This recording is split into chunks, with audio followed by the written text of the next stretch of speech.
ಹೌದು ಸ್ವಾಮಿ, ಈ ದ್ವಾರಕ ಅವಧಿಯಲ್ಲಿ ನನ್ನ ವಾಸ ಓಲಗವನ್ನು ಕೊಟ್ಟಂತಹ ಸಂದರ್ಭದಲ್ಲಿ ಇಂದ್ರಪ್ರಸ್ಥದಿಂದ ಇಂದ್ರಸೇನ ಬಂದಂತಹ ಆತ ಹೇಳಿದ್ದೇನು, ಧರ್ಮರಾಜ ನನ್ನನ್ನು ನೋಡಬೇಕಂತೆ, ನನ್ನೊಡನೆ ಮಾತಾಡಬೇಕಂತೆ ಎನ್ನುವ ಕಾರಣಕ್ಕೆ ಕರೆಯೋದನ್ನು ಕೊಟ್ಟಿದ್ದಾನೆ ಎನ್ನುವ ಹಾಗಾಗಿ ಇಂದ್ರಸೇನಿಗೆ ಭರವಸೆಯನ್ನು ಕೊಟ್ಟು ಅವನನ್ನು ನಾನು ಒಂದು ಕಡೆ ನಿಲ್ಲಿಸಿದ್ದೇನೆ. ಅದೇ ಸಂದರ್ಭದಲ್ಲಿ ಹಿರಿಗಂಜ ಪಟ್ಟಣದಿಂದ ಮಾಘದ ಜರಾಸಂಧ ಅವನ ಸೆರೆಯಾಳಾಗಿರುವಂತಹ ಅರಸು ಒಬ್ಬ ಮಾರವೇಷದಿಂದ ಬಂದು ನನ್ನಲ್ಲಿ ದೂರಿಟ್ಟಿದ್ದಾನೆ. ಜರಾಸಂಧನ ಹಿಂಸೆಗೆ ಒಳಗಾದವರು ನಾವು ಎನ್ನುವ ಹಾಗಾಗಿ ಅವನಿಗೂ ನಾನು ಭರವಸೆಯನ್ನು ಕೊಟ್ಟಿದ್ದೇನೆ. 87 ಅರಸು ಮಕ್ಕಳ ಸೆರೆಯನ್ನು ನಾನು ಬಿಡಿಸಿದ್ದೇನೆ. ಅದರೊಟ್ಟಿಗೆ 8 ದಿವಸದ ಅವಧಿಯೊಳಗೆ ಮಾಗದ ಕೊಂದು ಕಳೆಯುತ್ತೇನೆ ಎನ್ನುವ ಆದ್ರೆ ಇದೆಲ್ಲ ಆಗುವುದು ಇಂದಲ್ಲವಲ್ಲ. ಆದ್ರೆ ಇಂದಿನ ರಾತ್ರಿಯನ್ನು ನಾನೊಂದು ಕಡೆಯಲ್ಲಿ ಕಳೆಯಲೇಬೇಕು. ಹಾಗಾದ್ರೆ ಎಲ್ಲಿ ಹೋಗುವುದು? ಇದ್ದಾಳಲ್ಲ ಮೇಡಮ್ ಸತ್ಯಭಾಮ, ಅವಳನ್ನು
ಹೌದು ಸ್ವಾಮಿ. ಕೃಷ್ಣ ಮನೆಗೆ ಬಾರದೆ ಎಷ್ಟು ದಿನ ಆಗಿ ಹೋಯ್ತು ಅಂತ. ಏನ್ ಹೆಚ್ಚಿಗೆ ದಿನ ಆಯ್ತು ಅಂತ ಭಾವಿಸಿದ್ರ? ಅದಕ್ಕಿಂತಲೂ ಹೆಚ್ಚಿಗೆ ದಿನ ಆಯ್ತು. 3 ದಿವಸ. 3 ದಿನ ಆಯ್ತು. ಗಂಡ ಆದವ ಮನೆಗೆ 3 ದಿನ ಆದ್ರೂ ಬರುವುದಿಲ್ಲ ಅಂತ ಆದ್ರೆ ಹೆಂಡತಿಗೆ ಸಿಟ್ಟು ಬರುವುದಿಲ್ವ? ಹೇಗೆ ಬರಲು ನೋಡಿಕೊಡ್ತೇನೆ.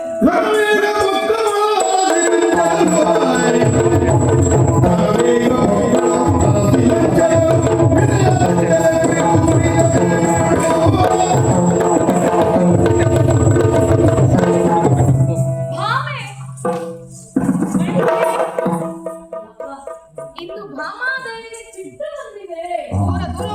ಇದು ನೋಡಿದ್ರೆ ಸಿಟ್ಟು ಬಂದದ್ದಲ್ಲ, ಸಿಟ್ಟು ಬರೆಸಿಕೊಂಡಿದ್ದು ಅಂತ ಕಾಣ್ತದೆ. ಎಷ್ಟೇ ಆದ್ರೂ ನಮ್ಮ ಮನೆಯ ಮುಖ್ಯದ ಹೆಂಡತಿಯ ವ್ಯವಹಾರ ನನಗೊತ್ತಿಲ್ವಾ? ಅವಳನ್ನು ಹೇಗೆ ಮಾತಾಡಿಸ್ಬೇಕು ಅಂತ 8 ಜನ ಮಂದಿರಲ್ಲಿ ಹೋಗಿ ಹೇಳುವುದು ಇದನ್ನೇ. ಅಯ್ಯೋ, ಯಾರಲ್ಲಿ ಹೇಳುವುದು? ನಿನ್ನಲ್ಲಿ ಹೇಳಿದ್ದನ್ನು ಎಲ್ಲರ ಹತ್ರ ಹೇಳುವುದಕ್ಕಾಗುತ್ತಿಲ್ಲ. ಈ ಹೆಂಡತಿ ಮನೆಯಲ್ಲಿ ಮತ್ತೆ ಇನ್ನೊಂದು ಹೆಂಡತಿ ಮನೆಯಲ್ಲಿ ಆ ಮಾತಷ್ಟೇ. ಭಾಮೆ, ನೀನು ನನ್ನ ಪ್ರಿಯವಾದ ಮಡದಿ. ನೋಡು, ಆಲೋಚನೆಯನ್ನು ಮಾಡು. ಮದುವೆ ಆದ ನಂತರದಲ್ಲಿ ಹೆಣ್ಣು ಮಕ್ಕಳ ಹೆಸರು ಬದಲಾಗುತ್ತದೆ. ಆದ್ರೆ ಇಲ್ಲಿ ನೋಡು, ನನ್ನ ಹೆಸರು ಬದಲಾಗಿ ಹೋಯ್ತು. ಆಗುವುದು ಹಾಗೆ. ಎಲ್ಲರೂ ಕರೆಯೋದು ಹೇಗೆ? ಸಾಮಾನ್ಯದವಳು ನಾನಲ್ವಲ್ಲ. ಸತ್ಯಭಾಮಾದೇವಿ. ಹೌದಪ್ಪ. ಶಮಂತಕ ರತ್ನ. ಹೌದು, ಮಣಿ ಮಣ ಬಂಗಾರ. ಹೌದಪ್ಪ, ಮಣಿಯಿಂದಲೇ ಇದೆಲ್ಲ ಪ್ರಭಾವ ಆದದ್ದು, ಅನುಮಾನವೇ ಇಲ್ಲ. ಯಾಕಾಗಿ ಹೇಳಿದೆ ಈ ಮಾತನ್ನ? ಹೆಂಡತಿಯ ಹೆಸರಿನ ಮುಂದೆ ಗಂಡನ ಹೆಸರು ಬರುವುದು ಸಾಮಾನ್ಯ. ಆದ್ರೆ ಇಲ್ಲಿ ಹಾಗಲ್ಲ ನೋಡು, ಭಾಮ ಲೋಲ ಅಂತ ನನ್ನನ್ನು ಕರೆಯುತ್ತಾರೆ. ಹೌದಪ್ಪ. ಭಾಮ, ಸಿಟ್ಟಿ ಯಾಕೆ ನಿನಗೆ? ಅಲ್ಲ, ಸಿಟ್ಟು ಬಂದದೆ. ಎಷ್ಟು ದಿವಸ ಆಯ್ತು ಅಂತ? ಏನೊಂದು 3 ದಿನ ಆಯ್ತು. 3 ದಿನ ಇರಬಹುದು. 3 ದಿವಸ ಅಂತ ಹೇಳಿ. 3 ದಿವಸ ಬೆಳಗಿನವೇ ಸುಮ್ಮನೆ ಸಾಮಾನ್ಯದವನು ಅಲ್ವೇ ನಿನ್ನ ಗಂಡ? ಏನು ಎಷ್ಟು ಜನ ಬರ್ತಾರೆ ನನ್ನನ್ನು ನೋಡುವುದಕ್ಕೆ? ಜನ ಬರುವುದು ಹೌದಪ್ಪ, ಆದ್ರೆ ಹೆಂಡತಿ ಮನೆಗೆ ಹೋಗುವುದಿಲ್ಲ ಅಂತ ಆದ್ರೆ ಕಾರ್ಯಭಾರ ಅಷ್ಟು. ಹೌದಪ್ಪ, ಹೇಳುವುದಿಲ್ಲ. ಕೊಡಬೇಕು ನೀನು. ನನ್ನ ಗಂಡನ ಪರಿಸ್ಥಿತಿಯನ್ನು ಕಾರ್ಯಭಾರ ಏನಿತ್ತು ಸ್ವಾಮಿ ನಿಮಗೆ? ಇನ್ನು ನೋಡು, ಇವತ್ತು ಒಂದಿನದ ಕಥೆ ಹೇಳ್ತೇನೆ, ಸಾಕು ನಿಮಗೆ ಅರ್ಥ ಆಗುತ್ತೆ. ಏನಾಯ್ತು? ಇಂದು ಇಂದ್ರಪ್ರಸ್ಥದಿಂದ ಇಂದ್ರಸೇನ ಬಂದ. ಇಂದ್ರಸೇನ ಬಂದು ನನ್ನಲ್ಲಿ ಹೇಳಿಕೊಂಡ, ಧರ್ಮರಾಜನಿಗೆ ನನ್ನನ್ನು ನೋಡಬೇಕಂತೆ. ಯೋದಿದ್ದದ್ದೇ. ಆದ್ರೆ ಅಲ್ಲಿ ರಾಜಸೂಯ ಬರದಂತೆ. ರಾಜಸೂಯ ಯಾಗಕ್ಕೆ ನಮ್ಮನ್ನು ಬರುವುದಕ್ಕಾಗಿ ಅಲ್ಲ, ಸತ್ಯಭಾಮ ದೇವಿ ರಾಜಸೂಯ ಯಜ್ಞಕ್ಕೆ ಹೋಗ್ತಾಳೆ ಅಂತ ಹೀಗೆ ಹೋಗುವುದಾ? ಅಲ್ಲ, ಈಗ ಒಂದಷ್ಟು ಆಭರಣಗಳನ್ನು ತರಿಸಬೇಕು, ಪಟ್ಟೆ ಸೀರೆ ನೋಡಬೇಕು. ಇಷ್ಟ ಆಭರಣ ಹೇಳಿಕೊಂಡಿದ್ದು ಸಾಕಾಗೋದಿಲ್ಲ. ಅದೇ ಹಾಕಿಕೊಂಡ್ರೆ ಸಾಕಾಗೋದಿಲ್ವ ನಿಮಗೆ? ಹೌದಾ? ಇರಲಿ ಅಂತೆ. ಅಲ್ಲಿ ನಾವು ಬರ್ಬೇಕು. ಹೌದು, ನೀ ಸೀರೆ ಬದಲು ಮಾಡೋದು ಬೇಡ. ಯಾಕೆ? ಅವ್ ಕರ್ತ ನನ್ನ ನಿನಗ್ ಅಂತ ಹೇಳಿದ. ಗಂಡನನ್ನ ಕರೆದ ಮೇಲೆ ಮತ್ತೆ ಹೆಂಡತಿಗೆ ಪ್ರತ್ಯೇಕವಾಗಿ ಕರೀಬೇಕಂತ ಉಂಟಾ? ಇಲ್ಲ ಅಲ್ವಾ? ಯೋಚನೆ ಮಾಡ. ನಿಮ್ಮನ್ನ ಕರೆದ ಮೇಲೆ ನನ್ನನ್ನು ಕರೆದ ಹಾಗೆ ತಡ ಮಾಡು. ಕೈ ಹೀಗೆ ಹಿಡಿದು ಹೇಳಿದ್ರೆ ದೇಹ ಬಂದಂಗೆ ಗಂಡನ ಕರೆದ ಹೆಂಡತಿ ಬರ್ತಾಳೆ ಅಲ್ವಾ? ಇರಲಿ ಅಂತೆ. ನೀನು ಬರುವುದು ಹೌದಾ? ನಾಳೆ ಎಲ್ಲ ರಾಜಸೂಯ ಆಗುವಲ್ಲ, ಅದರ ಬಗೆಗಾಗಿ ನನ್ನೊಡನೆ ಮಾತಾಡಬೇಕು, ಚರ್ಚಿಸಬೇಕೆನ್ನುವ ಕಾರಣಕ್ಕಾಗಿ ಕರೆಯನ್ನು ಕಳಿಸಿದ್ದಾನೆ. ಆದ್ರೆ ಕರೆಯನ್ನು ಕರೆಸಿದಂತಹ ಇಂದ್ರಸೇನನನ್ನು ಒಂದು ಬದಿಯಲ್ಲಿ ಇರಿಸಿದ್ದೇನೆ. ಅವನನ್ನು ಈ ಕಡೆ ಕಳಿಸಿದ್ದ ಇಲ್ವಾ? ಒಳ್ಳೆ ಮತ್ತೊಬ್ಬ ಬಂದ. ನಮ್ಮಲ್ಲಿ ಬರುವವರಿಗೆಲ್ಲ ಕೆಲಸವೇ. ಆದ್ರೆ ಈಗ ನಾವು ವಿಶೇಷದವ ಈಗ ಬಂದದ್ದು ಕೈ ಸರಿಯಾಗಿ ಉಂಟು. ನಿಮ್ಮಲ್ಲಿಯೇ ಬರಬೇಕು. ನೀವಲ್ಲಿಯೇ ಹುಟ್ಟಿದ್ದಲ್ವಾ? ಸುಮ್ಮನೆ ಹಾಗಲ್ಲ. ಹೌದಪ್ಪ, ನೀ ಹೇಳಿದ ಸರಿಯೇ. ಆದ್ರೆ ಅವ ಬರುವುದಕ್ಕೆ ಕಾರಣ ಉಂಟು. ಗಿರಿರಾಜ ಪಟ್ಟಣದಿಂದ ಬಂದನಂತೆ. ಮಾಘಧ ಜಟಜಟ್ಟಿ ಜರಾಸಂಧ ಎನಿಸಿಕೊಂಡಂತಹ ಆ ಜರಾಸಂಧನ ಆಳ್ವಿಕೆಯಲ್ಲಿ ಸೆರೆಮನೆಯಲ್ಲಿ ಇರುವಂತವರವರು. ಯಾಕೆ? ಅವರ 87 ಅರಸ ಮಂದಿಯನ್ನ ಆತ ಸೋಲಿಸಿ ಸೆರೆಯಲ್ಲಿಟ್ಟು ಅವರನ್ನೆಲ್ಲ ಹಿಂಸಿಸುತ್ತಿದ್ದಾನಂತೆ. ಅವರನ್ನ ಸೆರೆಯಿಂದ ಬಿಡಿಸಬೇಕಂತೆ.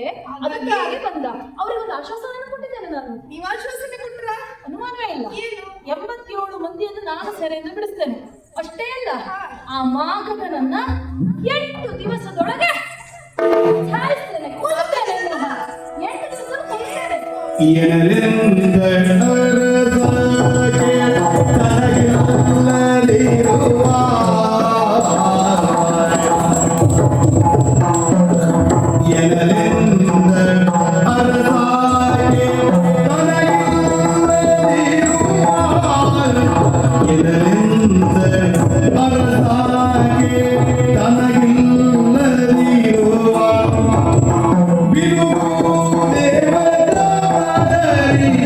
You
ಮಾಗದನನ್ನು 8 ದಿವಸದಲ್ಲಿ ಕೊಲ್ಲುತ್ತೇನೆ.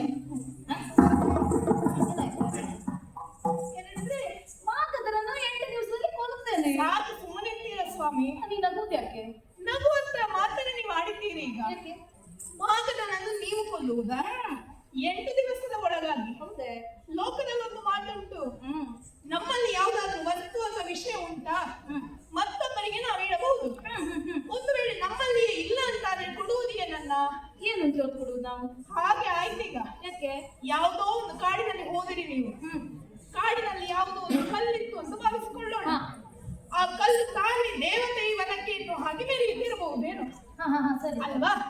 ಅಂತ ಸಂದರ್ಭದಲ್ಲಿ ಹೋಗುತ್ತಿರುವಂತ ವ್ಯಕ್ತಿಯನ್ನು ಆ ಕಲ್ಲೇ ಕರೆದು ಹೇಳಿದಂತೆ, ನಾನೊಂದು ದೇವತೆ ವರ ಕೊಡ್ತೇನೆ ಬಾ ಅಂತ. ಬನ್ನಿ ಬನ್ನಿ ಜನರೇ ಬನ್ನಿ. ಈಗ ಸ್ವಯಂ ಶಕ್ತಿ ಆ ಕಲ್ಲಿನಲ್ಲಿ ಉಂಟು ಅಂತ ಆದ್ರೆ ಆ ಸ್ಥಿತಿಯಲ್ಲಿ ಇರ್ತಿತ್ತ ಕಾಡಿನಲ್ಲಿ? ಇಲ್ಲವಲ್ಲ, ಪೂಜೆ ಪುನಸ್ಕಾರಗಳನ್ನು ಹೊಂದ್ತಾ ಇತ್ತು. ಆದ್ರೆ ಆ ಬಿನುಗು ದೇವತೆಯ ಸ್ಥಿತಿ ಆದಾಗ ನಿಮ್ಮ ಹತ್ರ ಆಯ್ತೀಗ. ಮಾಗದನ ಹೆಸರು ಕೇಳಿದ್ರೆ ಓಡುವವರು ನೀವು. ಜೋರಾಗಿ ಹೇಳೋದಲ್ಲ, ಮೆಲ್ಲ ಹೇಳಬೇಕಲ್ಲ. ಈಗ ಮತ್ತೆ ಯಾರಾದ್ರೂ ಇದ್ದಾರೆ? ಯಾರಿದ್ದಾರೆ? ಅಯ್ಯೋ, ಈ ಹೆಣ್ಣು ಮಕ್ಕಳ ಬಾಯಿಗೆ ಬಿಟ್ಟು ಸಾಕು, ಇದು ಸೌಖ್ಯ ಸಾಕು. ಅಲ್ಲಿ ಗೋಡೆ ಕಿವಿ ಕೊಟ್ಕೊಂಡು ಕೇಳ್ತಾರೆ. ಹಾಗಲ್ಲ ಆಲೋಚನೆ ಮಾಡಿ ನೋಡಿ. ಮೊನ್ನೆ ಕಾಲ ಬಂದವರು ನೀವು. ಹೌದು. ಮಾಗದನಿಗೆ ಹೆದರಿ ಈವರೆಗೆ ಹಲವಾರು ಸಾತಿ ಓಡಿದವರು. ಹೌದಪ್ಪ. 17 ಬಾರಿ ಓಡಿದವರು ನೀವು. ನನ್ನ ಅಂದ್ರೆ ನೀನ್ ಹೇಳುವ ಲೆಕ್ಕ ನಾ ಸೋತ ಇರ್ತಲ್ಲ. ಹಾಗಲ್ಲ ಸ್ವಾಮಿ, ಯಾವುದೋ ಒಂದಷ್ಟು ಅರಸರು ಯಾರೋ ಒಬ್ಬ ಬಂದ ಮಾತನ್ನು ಕೇಳಿ ಆ ಮಾತಿಗೆ ಮರುಳಾಗಿ ನಿಮ್ಮನ್ನು ಹೊಗಳಿದ್ರ ಇಲ್ವಾ? ಹೋಗಿ ಮಾಗದನ್ನು ಕೊಂದು ಬರ್ತೇನೆ ಅನ್ನುವ ಹಾಗೆ ಹೇಳ್ತಾ ಇದ್ದೀರಿ. ಹಾಮೆ, ನಿನ್ನೆ ಲೆಕ್ಕ ಹೇಳ್ತೇನೆ. 17 ಬಾರಿ ಮಾಗದನಿಗೆ ಹೆದರಿ ಓಡಿದ್ದು ಅಂತ ಭಾವಿಸಿದ್ದೇನೆ. ಹೆದರಿ ಓಡಿದ ಅಲ್ಲವೇ ಅಲ್ಲ, ಅಲ್ಲವೇ ಅಲ್ಲ. ಮಾಗದನಲ್ಲಿಗೆ ಹೋಗಿದ್ದು ಹೌದು, ಹೋಗಿದ್ದು ಹೌದು, ಓಡಿದ್ದು ಹೌದು. ನನ್ನ ಹಿಂದೆ ಓಡಿ ಬಂದವ ಯಾರು? ಓಡಿಸಿಕೊಂಡು ಬಂದ, ನಾವು ಓಡಿ ಬಂದೆ. ತಿರುಗಿ ಹೋದವ ಯಾರು? ಹಾಗಾದ್ರೆ ಸೋತದ್ದು ಯಾರು? ಈಗ ಸರಿ, ಅವ ಓಡಿಸಿಕೊಂಡು ಬಂದ, ನೀವು ಅವ ಸೋತ ಅಂತ ಒಪ್ಪಿಕೊಳ್ಳೋಣ. ಸರಿ, ಮೊನ್ನೆ ಕಾಲ ಅಂತಃಪುರದಲ್ಲಿ ಇರುವಾಗ ಹೊರಗಿಕೊಂಡಿದ್ದವರು ನಾವು. ಸರಿ, ಬೆಳಗಿನ ಜಾವದಲ್ಲಿ ನನಗೊಂದು ಸದ್ದು ಕೇಳಿತು ಸ್ವಾಮಿ. ಸದ್ದ? ಹೌದು, ನೀವೇ ಕೂಗಿದ್ದು ಮಾಗದ ಮಾಗದ ಅಂತ. ಹಾಗೆ ಮಂಚದಿಂದ ಉರುಳಿ ಬಿದ್ದವ್ರು ನೀವು. ಹೇ ಸುಮ್ಮನಿರೆ, ನೀನು ಅದನ್ನೇ ಹೇಳು. ಅಲ್ಲ, ಮಾಗದನ ಹೆಸರು ಕೇಳಿಯೇ ಬೆಚ್ಚಿ ಬೀಳುವವರು ನೀವು. ಮಾಡಿಕೊಳ್ಬೇಡ. ಏನು? ಅದೊಂದು ಸತ್ಯ ವಿಷಯ, ನಾವು ಒಪ್ಪಿಕೊಳ್ಳುತ್ತೇನೆ. ಕನಸು ಬಿದ್ದದ್ದು ಹೌದು. ಕನಸಿನಲ್ಲಿ ಅಮಾಗದ ಬಂದ, ಮಾಗದ ಮಾಗದ ಅಂತ ಹೇಳಿದೆ. ಹೌದು, ತುಟಿಯನ್ನು ಕಚ್ಚಿಕೊಂಡೆ ನಾನು. ಹೀಗೆ ಮುಷ್ಟಿಯನ್ನು ಬಿಡದೆ ಸಾಧ್ಯಪ್ಪ, ಹೀಗೆ ಮುಷ್ಟಿಯನ್ನು ಬಿಟ್ಟಿದ್ದೆ ನಾನು. ಹೌದು, ಏನ್ ಹೇಳಿದೆ? ಮಂಚದಿಂದ ಹೀಗೆ ಮಾಗದನನ್ನು ಹೇಳಿದೆ. ಹೀಗೆ ಹೋರಾಟ ಮಾಡಿ ಮಾಡಿ ಮಾಡಿ ಮಾಗದನನ್ನು ಕೆಳ ಹಾಕಿ ಮಾಗದನ ಮೇಲೆ ನಾನು ಬಿದ್ದಿದ್ದೆ. ಆದ್ರೆ ಅಲ್ಲ, ಆದದ್ದು ಮಂಚದಿಂದ ಕೆಳಗೆ ಬಿದ್ದಿದ್ದೆ. ನೀವು ಹೇಳಿದ್ದನ್ನು ನಾನು ನಂಬಬೇಕು ಸ್ವಾಮಿ. ಅಲ್ಲ, ಅದು ಕನಸು ಬಿದ್ದ ಸಂಘ ನೀವು. ಸರಿ, ಮಾಗದನ ಹೆಸರು ಹೇಳಿ ಓಡಿದ ನೀವೇ ಅಲ್ವಾ? ಈಗ ನೀ ಹೇಳುವುದು ನನ್ನಿಂದ ನಿಮ್ಮಿಂದ ಆಗದಿರುವಂತ ಕೆಲಸಕ್ಕೆಲ್ಲ ಸುಮ್ಮನೆ ಆಶ್ವಾಸನೆ ಕೊಟ್ಟು ಅವರನ್ನೇ ಯಾಕೆ ಸ್ವಾಮಿ ಹಾಳು ಮಾಡ್ತೀರಾ? ನೀನ್ ಹೇಳೋದು ಹಾಗ. ಇದು ನೀನು ಆಡುವ ಮಾತು ಹೇಗಂತ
ಕುಳಿತುಕೊಳ್ಳುವುದು ಕೆಲಸ ಅಲ್ಲ. ಮತ್ತೆ ಆಲೋಚನೆಯನ್ನು ಮಾಡು. ಮಾಗದನನ್ನು ಕೊಲ್ಲುತ್ತೇನೆ ಅಂತ ಹೇಳಿದೆ. ಹೌದು, ನಾನೇ ಕೊಲ್ತೇನೆ ಅಂತ ಹೇಳಿದೆ. ಮಾಗದನನ್ನು ಕೊಂದು ನಿಮ್ಮನ್ನು ಸೆರೆಯಿಂದ ಬಿಡಿಸ್ತೇನೆ ಅಂತ ಹೇಳಿದೆ. ಹೌದು, ಕೊಂದು ಅಂತ ಹೇಳಿದೆ. ಕೊಲ್ಲುವುದಂತ ನೀವೇ ಕೊಲ್ಲಬೇಕು. ಇಲ್ಲಪ್ಪ, ಮತ್ತೆ ನಾನಿಲ್ಲಿ ಕೊಲ್ಲುವುದಲ್ಲ, ಹಾ, ಕೊಲ್ಲಿಸುವುದು. ಕೊಲ್ಲಿಸುವುದಾ? ಹೌದೇ? ಈಗೆಲ್ಲ ನಾನು ಕೊಲ್ಲುವುದೆಲ್ಲ ಬಿಟ್ಟಿದ್ದೇನೆ. ಹೌದಾ? ಅದೆಲ್ಲ ತಪ್ಪು ತಪ್ಪು ತಪ್ಪು. ನೀನು ಕೊಲ್ಲಿಸುವುದು. ಹೌದೇ? ಆಲೋಚನೆಯನ್ನು ಮಾಡು. ಭೀಮಸೇನನಿಂದ ಮಾಗದನನ್ನು ಕೊಲ್ಲಿಸುವುದು. ತದನಂತರದಲ್ಲಿ ಮತ್ತೊಂದು ಕಾರ್ಯ ಹೇಳಿದೆ. ಗೊತ್ತಾ? ಪಕ್ಕದ ಮನೆ ಮಕ್ಕಳನ್ನು ಬಾರಿಗೆ ದೂಡಿದ ಹಾಗಾಯ್ತು ಈಗ. ಹಾ, ನೀ ಹೇಳುದು ಹೌದು. ಪಕ್ಕದ ಮನೆ ಹುಡುಗನನ್ನ ಬಾರಿಗೆ ತಳ್ಳುವುದು ಹೌದು. ಆಳೆ ಎಷ್ಟು ಉಂಟಂತ ಮೇಲೆ. ಆದ್ರೆ ಜುಟ್ಟು ನಮ್ಮ ಕೈಲಿರ್ತದೆ ಅನ್ನೋದು ಮರಿಬಾರದು. ಹಾಗೆ ಒಂದೊಮ್ಮೆ ಅವನಿಗೆ ಆಳ ಸಿಕ್ಕಿತ, ನೆಲಕ್ಕೆ ಚಿಕ್ಕಿತ್ತಲ್ಲ, ಜುಟ್ಟು ಹೀಗೆ ಬಿಡುವುದು. ವಿಲವಿಲ ಒತ್ತಾಡಿದ್ದ ಹೀಗೆ ತೆಗೆದು ಈ ಬದಿಯಲ್ಲಿ ಇಡುವುದು. ಮತ್ತೊಬ್ಬರನ್ನ ಹಾಕಿ ನೋಡು ಅವನಿಗೆ ಸಿಗ್ತದ ಅನ್ನುವ ಹಾಗೆ. ಭಾಮೆ, ಆಲೋಚನೆಯನ್ನು ಮಾಡು. ಜರಾಸಂಧ ಅವನಿಗೂ ರಾಜಸೂಯ ಯಾಗಕ್ಕೂ ಎರಡಕ್ಕೂ ಒಂದು ಸಂಬಂಧ ಉಂಟೆ.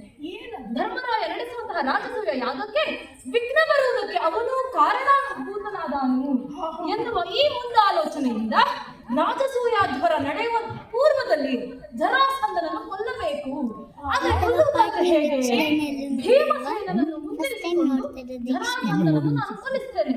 ತದನಂತರದಲ್ಲಿ ಅಲ್ಲಿರುವಂತಹ 87 ಮಂದಿ ಅರಸರನ್ನು ಬಿಡಿಸಿ ರಾಜಸೂಯ ಯಾಗಕ್ಕೆ ಅವರ ಸಹಕಾರವನ್ನು ಪಡೆದು ಪಾಂಡವರ ಮಖವನ್ನು ನಾನು ಸಾಧಿಸಿದ್ದೇನೆ. Ele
ಸಂಭವ ಸುರಪ ಮುಖ್ಯ